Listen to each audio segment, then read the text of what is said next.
I start this conversation by showing you who the god Nabu was. He was highly educated with the history of the Atlanteans and man. He was the firstborn son of Marduk and his cave woman that Marduk had taken as a wife. She stayed with Marduk all of his life and was there when they killed Marduk in Babylon. Her name was Sarpanituᵐ. We asked Google to tell us who she was. Marduk's wife was the fertility goddess Sarpanituᵐ, though in some myths his wife is Nanaya, and their son was Nabu, the patron god of scribes, literacy, and wisdom. Nabu is my teacher. He was also Thoth, the Egyptian god of knowledge, and Hermes, the Greek god of wisdom.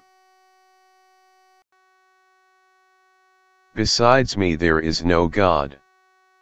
The question is, who was the God that said those words? The God you don't hear much about is the father of the gods. The 70 scribes that went to Alexandria, Egypt and wrote the Torah, didn't say much about the father of the gods. Who was he? Well, he was the god Assur, the god of Assyria and Nineveh that Ashurbanipal speaks of. Ashurbanipal lived 669 to 631 BC. There is a lot of history tied to Assur, but the history we will target is where did Assur come from. We go to Ugarit text to discover who Assur really was. The discovery of Ugarit and the Ugaritic texts helps us a lot.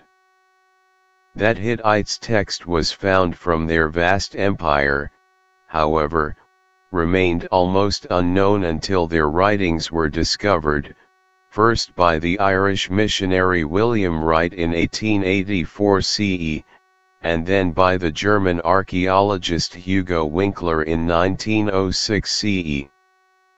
According to one article it says, by the year 1912 CE, Winkler had recovered 10,000 clay tablets from the Hittite royal archives. Notice what is said in ancient text, Ashur the creator, to Ashur, king of all the gods, their creator, father of the gods, whose hand was developed in the ocean, king of the heavens and the earth. Lord of all the gods, sustainer of the Agigi and the Anunnaki, creator of the heaven of En and of the Hades, maker of all men, dweller in the brilliant skies. Lord of the gods, determiner of destiny. Hades, I think, is the spoken place Thoth speaks of as Amenti, or maybe better known as the underworld. Assur was the king of gods. He was the official god of the Assyrian nation. He appointed the Assyrian king as his vice-regent to rule on his behalf. Assur Lugal Assur Malugal. Assur is king, indeed Assur is king, so he ruled gods, mankind and the universe. That universe is our solar system. The Assyrians defined Assur as the only universal god, the totality of gods. He was the supreme god of Assyria. In Assyrian texts always precede any other gods mentioned beside him in royal inscriptions, letters, rituals, treaties, and any other state documents. Assur and the great gods, Assur, and the gods, Assur, Istar and the great gods Hum. The 70 scribes that wrote the Torah didn't write much about him, but he is there in the pages of history. Notice what some of the Ugarit texts said about him. One writer says, in the Ugarit documents El presides over the West Semitic pantheon. Pantheon means gods. He is considered the wise, the judge and the king. He is the great god of Canaan, which is the land of El. Everything is subject to him, even the other gods, the sons of El, and nothing takes place without his consent. Ashur was the father of the Sumerian god of heaven, Anu. So if he is the father of Anu the god of heaven, was Ashur from heaven also? We will let you decide that. Take note. We will use the article kingship in heaven from the Hittites. Elaulis is Ashur and Anu his son is his servant. Once in the olden days Elaulis was king in heaven. When Elaulis was seated on the throne, the mighty Anu, first among the gods, was standing before him. He would sink at Elaulis' feet and set the drinking cup in Elaulis' hand. 9 in number were the years that Elaulis was king in heaven.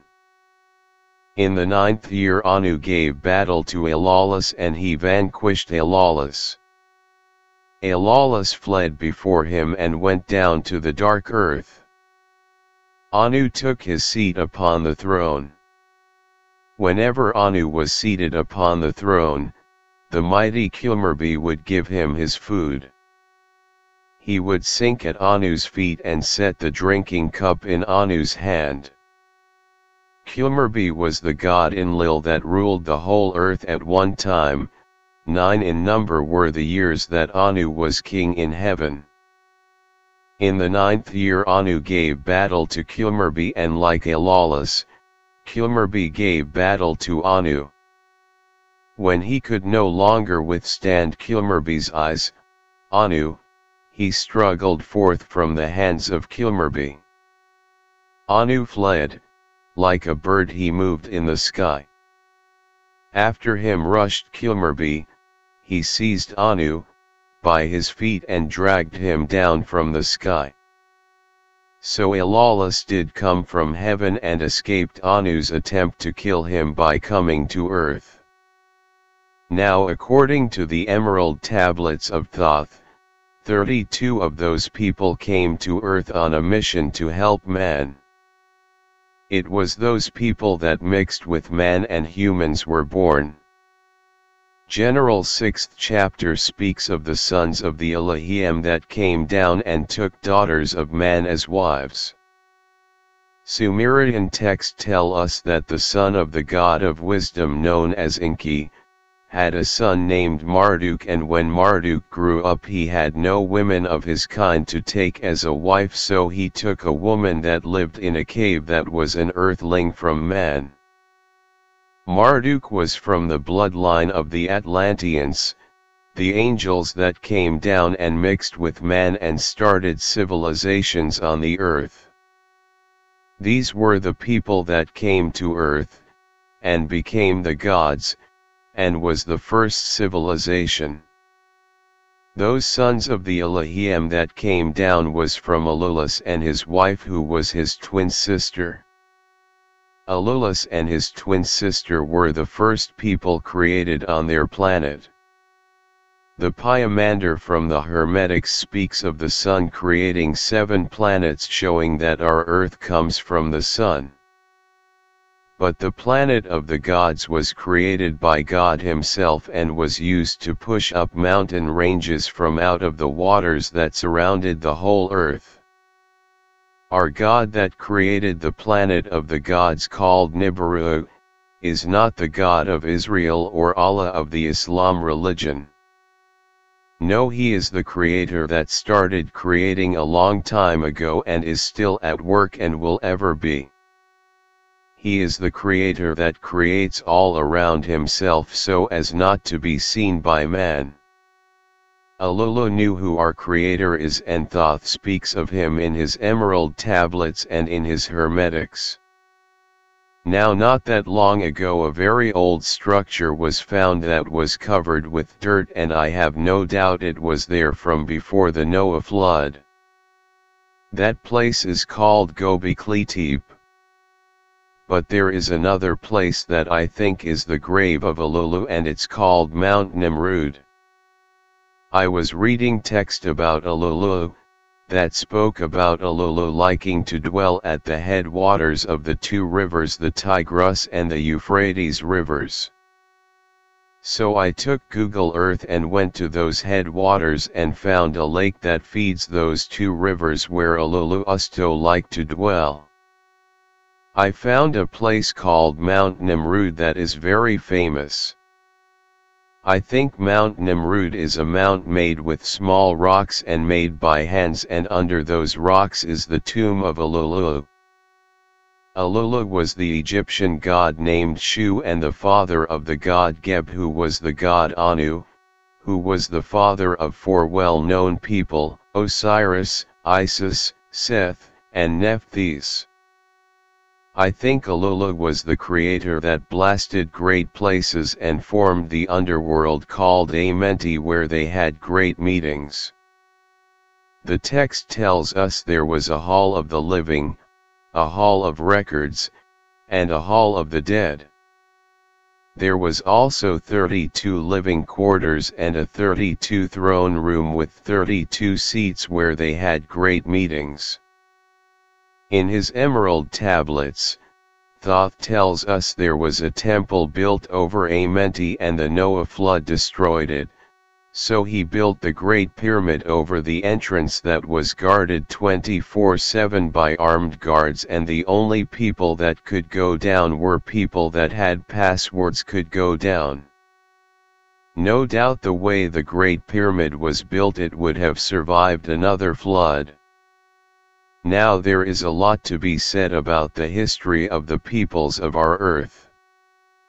But I will finish my story here, but I wish to give you the reader a little advice. I often say my Bible is the internet. A lot of our unknown history is found in my Bible, so please use it to prove to you our real history, and you will be free like I am and not tied to a lying religion.